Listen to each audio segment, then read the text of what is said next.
TNS. Well, conditions along the Gulf Coast have been going downhill all day, as you've seen, but the remaining highest winds from Hurricane Dennis are expected inland tonight, and it is now Tropical Storm Dennis.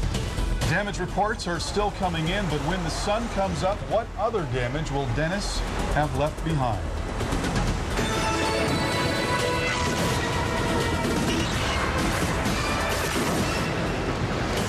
Hi, everyone. Thank you so much for joining us. Well, Hurricane Dennis has made history as one of 4 Category 3 hurricanes to hit the U.S. in July.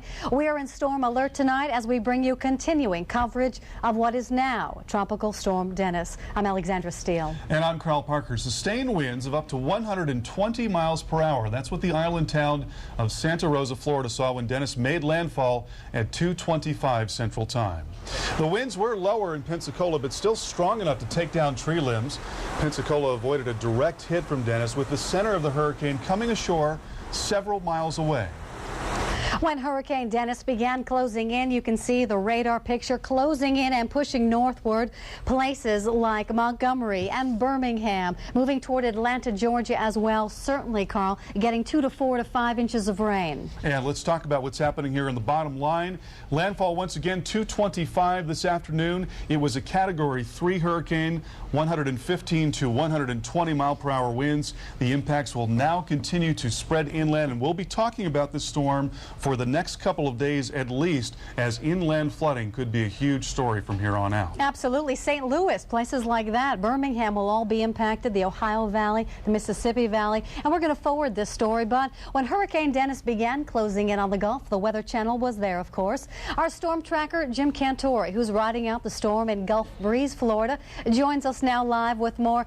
Jim, you know, usually on the weekend you see lights all over the beach. Tonight, you're only seeing police lights. What's the worst damage you've seen tonight? Well, Alexander, it kind of varies, really. I haven't seen any major structural damage, but I haven't been around. Apparently, there has been a roof blown down, but, you know, as opposed to a whole road is a big difference here, okay? That is a huge difference. Like you said behind me here, just the police cars here blocking the Bob Sides Bridge and not allowing anyone, including homeowners, to get back. But as we heard from earlier, Buck Lee was telling us, you know, Ivan was a 10. If Ivan was a 10, then the damage with this was probably a 3, and we didn't have half the surge because the storm went to our east, very close to where Opal came in. All right, check this out. One of the pictures that we did get to see on the other side of the bridge when they let the videographers over there was this scaffolding here. Some of it distributed on the ground, other pieces of it just kind of sitting there up against the side of the building, almost like Jenga, Alexandra, where if you pull the wrong piece out, the whole thing is going to come on down. So a very dangerous scaffolding. Obviously, that'll have to be taken down.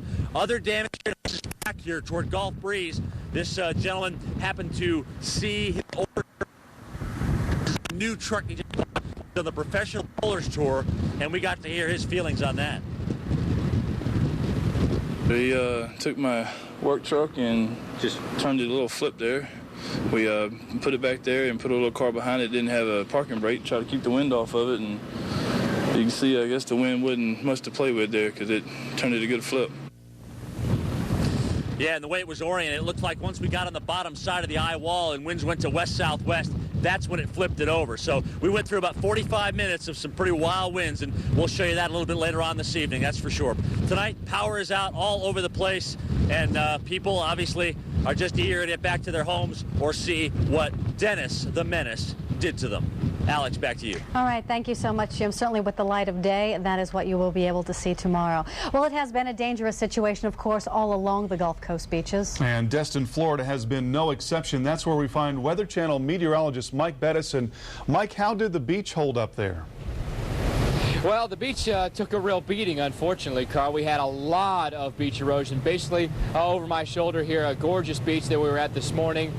It's all gone. I mean, the entire beach is absolutely missing. And we've actually had quite a bit of damage in certain spots here in Okaloosa County. One of the hardest hit areas by Ivan was Holiday Isle. Took a hit from Hurricane Dennis. We actually caught up with one woman who evacuated before Dennis from her beachfront home in Holiday Isle, and we caught up with her as she tried to return home. This is the closest we can get. That's bad. That wasn't like that for even Opal. We didn't have this much water. No, this is really bad.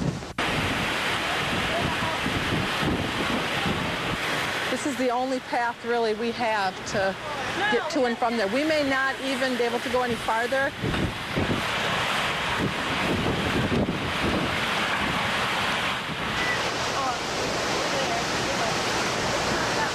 My house is still standing, so I'm really excited about that. So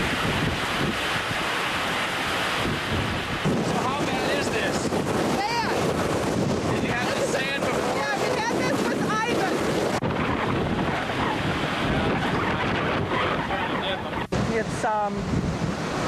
It's very depressing. It's the power of nature, and there's nothing much we can do.